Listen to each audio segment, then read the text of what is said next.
नमस्कार. वेद विकासाचा 24 तास घडामोडींमध्ये आपलं स्वागत. पनवेलमध्ये कंटेनर माफियांचा उच्चांत. रस्ते बनले पार्किंग यार्ड, प्रशासनाचे मौन संशयास्पद. पनवेल सावळा मार्गे ते सोमटणे या महत्त्वाच्या मार्गावर दररोज संध्याकाळी अक्षरशः वाहतुकीचा स्फोट होत असून सामान्य नागरिकांच्या सहनशक्तीचा अंत पाहायला मिळत आहे. हा रस्ता आता प्रवासासाठी नसून जणू कंटेनर पार्किंगसाठीच वापरला जात असल्याचे चित्र या ठिकाणी निर्माण झाले आहे. या परिसरात गेल्या काही वर्षात मोठ्या प्रमाणावर लॉजिस्टिक पार्क, कंटेनर यार्ड आणि गोदामांची वाढ झाली आहे. आष्टे लॉजिस्टिक, नौकार, अपोलो यासारख्या कंपन्यांनी येथे मोठमोठी यार्ड उभी केली आहेत. तर अनधिकृत दुकाने, भंगारवाले, खाऊच्या हातगाड्या कोणत्याही परवानग्या नसताना मात्र उभ्या आहेत. मात्र या विकासाला कोणतेही नियोजन नसल्याने परिस्थिती हाताबाहेर गेली आहे.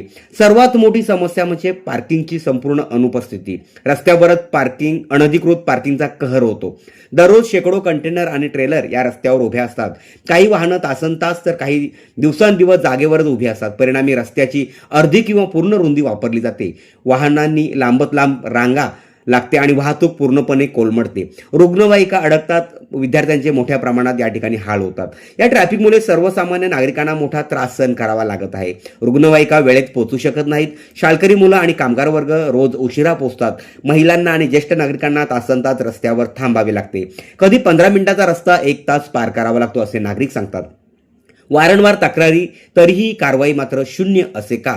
स्थानिकांनी अनेक वेळा ट्रॅफिक पोलीस असतील आणि संबंधित प्रशासनाकडे तक्रारी केल्या आहेत. फोन असतील, अर्ज, प्रत्यक्ष भेट सर्व मार्ग वापरूनही परिस्थितीत काही सुधारणा झालेली नाही. उलट दिवसेंदिवस समस्या अधिकच गंभीर बनत चालली आहे. यामुळे एकच मोठा प्रश्न उभा राहतो, प्रशासन इतकं निष्क्रिय का? कंटेनर माफियांना कोणाचा वरदहस्त आहे? नियम धाब्यावर अधिकाऱ्यांचे मौन का? वाहतूक नियमांचे खुलेआम उल्लंघन होत असताना कोणतीही दंडात्मक कारवाई होत नाही. पोलिसांची उपस्थिती दिसते, मात्र पोलिसांनाच कंपनीच्या गेटवर ट्रॅफिक सोडवायला उभे असतात. सर्व काही माहीत असूनही दुर्लक्ष होत असल्याचा आरोप नागरिक करत आहेत.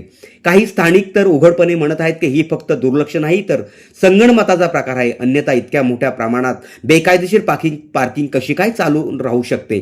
संतप्त नागरिकांचा इशारा. नागरिकांचा संताप आता टोकाला पोहोचला आहे. जर लवकरच ठोस उपाययोजना केली नाही तर रस्त्यावर उतरून आंदोलन छेडण्याचा इशारा वेद विकासाची या चॅनल सोबत बोलताना या ठिकाणी देण्यात आला आहे. आम्हाला विकास हवा, पण तो आमच्या जीवावर बेतणारा नको, अशी भूमिका स्थानिकांनी या ठिकाणी घेतली आहे. तातडीच्या उपाययोजना काय असाव्यात? आमच्यामध्ये खालील उपाय तातडीने आवश्यक असावेत. कंटेनर पार्किंगसाठी स्वतंत्र आणि मोठ्या जागेची व्यवस्था असावी. रस्त्यावर उभ्या वाहनांवर कठोर दंडात्मक कारवाई करावी. ट्रॅफिक पोलिसांची सतत गस्त आणि नियंत्रण असावे. लॉजिस्टिक कंपन्यांवर नियमांचे पालन करण्यासाठी दबाव असावा. रस्ते मोकळे करा, नाहीतर खुर्च्या मोकळ्या करा. ही घोषणा आता फक्त परिसरात जोर धरत आहे. नागरिकांनी प्रशासनाला थेट इशारा दिलाय, जर परिस्थिती सुधारली नाही तर आंदोलन अटल आहे, असे आमच्या वेद विकासाचा या चॅनलच्या प्रतिनिधीशी बोलताना या ठिकाणी देण्यात आली आहे.